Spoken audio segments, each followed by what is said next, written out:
pamilya aktres at mom-to-be na si Rhea Atayde ay todo workout habang buntis pa ito. Right now on Showbiz Balita. Ilang linggo na lang ay manganganak na ang aktres na si Rhea Atayde at proud niyang ibinandera ang pagiging fit at healthy. Sa Instagram, ipinasilip ni Rhea ang ilan sa mga routine na ginagawa niya, strength training at habang nagdadalang tao ito. Ayon sa kanya, ang lahat ng ito ay may aproban naman ng kanyang doktor at gabay ng kanyang fitness coach. At tiniyak din niya na sinusunod niya ng mabuti at ang kanyang coach ang advice ng kanyang doktor.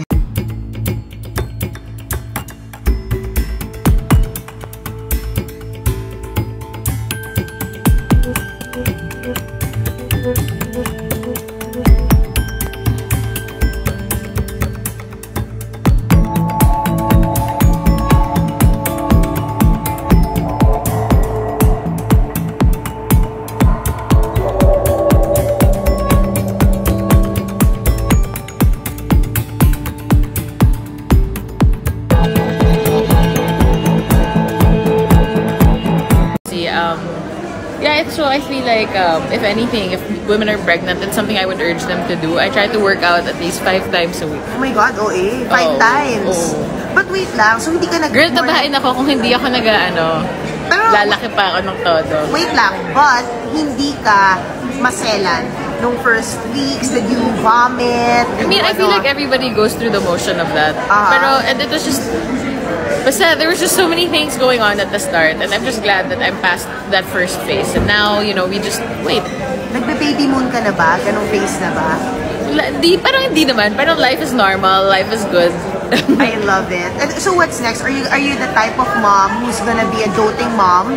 Or, of course, you're gonna be a doting mom, pero are you gonna take a break? Or hindi? Parang it's too early for me to tell. I wanna base it on how things feel when the baby comes. Of course, you wanna be hands-on, diba? So, who are you getting tips from? I have a lot of people that have been supportive throughout this journey, and I think that's super important to have a good support system.